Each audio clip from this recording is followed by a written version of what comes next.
Berlin, April 1945. This city didn't fall. It was dismantled. Not by blitzkrieg, but slowly, like a body starving to death until there's nothing left but bones. Houses are shells. Streets are open graves. People wander without direction, as if they're looking for something, when really, they're just looking for a reason not to collapse on the spot. In the distance, the sound of Soviet tanks. Heavy, slow, not in a hurry, because they know no one is getting away. And they call this liberation. A liberation that comes with boots, vodka breath, and a smile that says, "We're not leaving anytime soon." He walks in uninvited, still smiling, like he's the guest of honor. His uniform smells of gasoline and snow, a combination that somehow makes the room feel smaller. Name? He says it without asking, demanding. I answer flatly. Rude? Maybe. But in this room, manners died yesterday. He lets out a thin chuckle. His eyes never leave my face. Pretty, he says, as if it's a compliment. To me, it sounds more like a medical diagnosis. He doesn't wait for consent. His body presses in, warm, reeking of stale sweat and cheap vodka. I don't fight. Not because I can't, but because I know resistance would only make it last longer. It doesn't take long to understand. Out there, the rules of war are written on paper. In here, in this shattered apartment, the rules are written on women's bodies. They don't shout, they don't wave guns, but their eyes tell you exactly what's about to happen. Even these thin walls know. From now on, survival comes at a different price. I glance at the other faces in the room. We're not enemies. We're not prisoners. We're just options. We never volunteered to be. The stairwell thuds with heavy, urgent boots. Doors slam open. Foreign shouts slice through the air. In the hallway, women run. But there's nowhere to run. Those red eyes aren't hunting enemies. They're hunting bodies. The knock on the door isn't a question. It's an order. 3 steps in, and they're already sizing up my body like stolen loot. The stench of damp uniforms and sour breath fills the room. I know my turn has come before the door even closes. The water in the bucket turns cloudy before it even touches my skin. Every motion feels like peeling off skin, but something deeper stays inside me. I stop counting how many times. He looks at me, then spits an insult right in my face. No words needed, I already know what it means. Here, the choice isn't survival. It's choosing what kind of hell to endure. Be a random victim, or choose your executioner, hoping for fewer scars. She chooses the one at the top. Their eyes lock, not out of connection, but because they both know the game has already begun. Моим людям. And behind those eyes, an answer she never wanted to hear. She isn't welcomed by the man at the top. Instead, comes the one just below. Du, ich? Abend? Not with shouts, not with threats, but with the smile of a man greeting his lover. She now has one executioner, a lieutenant, who treats her like property. That night, he invites his men over for drinks. Not to celebrate, but to make it clear. This woman is his. Тебе. Then the major arrives. His presence straightens every spine in the apartment. He says little. He doesn't have to. His arrival doesn't bring smiles. His closest aides stiffen. Some don't even hide their displeasure. Anna Nima prepares herself, bathing, cleansing every inch, fixing her hair. And when she stands bare, ready to welcome him, the major glances, just for a moment, then walks away. In his mind, he doesn't want a woman the way his men do. That night, the lieutenant comes to collect a promise made in silence. She serves, he protects. But tonight, she wanted the major. In war, choice is a luxury few can afford. She's also hiding a German soldier and his wife, the kind of move that gets you killed. One afternoon, the major comes to her apartment, not to flaunt power, but as if trying to understand who she really is. In that messy little room, he notices something rare, a sharp mind, a calmness in a city falling apart. Everyone knows this is a deal with no receipt, but in the major's eyes, she's more than an arrangement. Noise erupts. Soviet soldiers tear through the place. The major steps in, his authority just as rough. He asks if the man they're looking for is here. She says no. Then comes the ultimatum.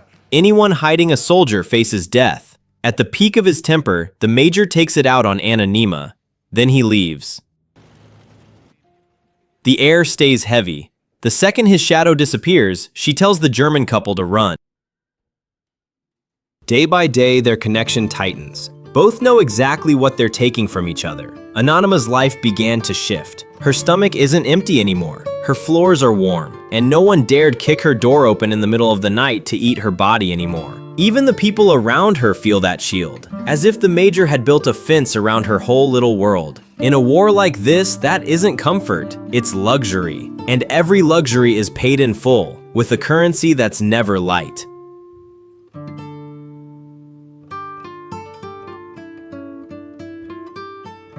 Her closeness to the major didn't buy her complete comfort. Plenty of soldiers didn't like it and kept finding ways to get in her way. To them, war is just a trade of flesh. They tell her to let go of the major. They call it disgusting. But the truth was, it wasn't all on her. This is her strategy: to survive, to stay sane, to avoid being torn apart by animals holding rifles they call liberation.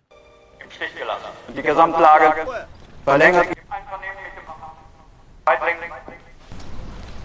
Berlin, побежден. Then, in another moment, victory flags wave. People cheer, celebrating the city's freedom from Nazi rule. But for Anonyma, freedom is just a word. Behind the noise, she knows women who will never leave this war. Their wounds are invisible, but permanent. And in the quiet nights of a city that claimed to be at peace, the echoes of those screams still lingered. In the middle of the major's joy, he came to see the woman under his protection, this time bringing only his happiness. Outside, a soldier with other intentions pushed his way into the room of a girl he'd seen before. Young, vulnerable, but instead of an easy target, he found a man, a German soldier standing right there with him.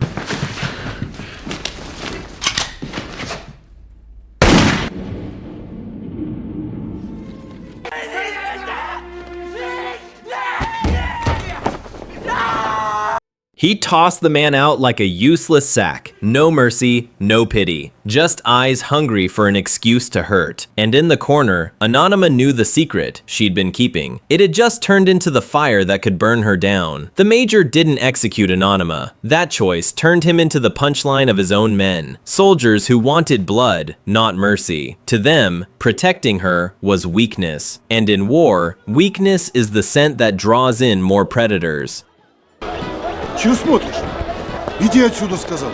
But that night, drowning in his own depression, the major came back to Anonyma. He brought with him every weight in his head, the exhaustion, the anger, the loneliness that never left. There weren't many words. There didn't need to be. Their eyes said plenty. And then they crashed into each other like the war outside had stopped existing. It wasn't love, and it sure as hell wasn't romance. Just two souls tearing into each other's loneliness, like a virgin and a saint who'd been waiting far too long. She stepped out just to ask her neighbor for some tea, but instead, she found the woman's husband lying dead. And of course, the major was already gone. So she ran after him, chasing a man who had only ever used her as a transaction of flesh. A woman trying to fight for a love that was never hers to begin with. Somewhere between pathetic and shameless. But hey, that's what happened. In that madness, instead of finding the major, Anonyma ran straight into her husband. Yes, her husband, a high-ranking German officer who'd been sent off to war. And if everyone had ever been drawn to her, well, it made sense. Her looks and her body had been kept in shape by rank and resources. Mach dich einen kleinen Wechselschritt, einfach mal damit liegen.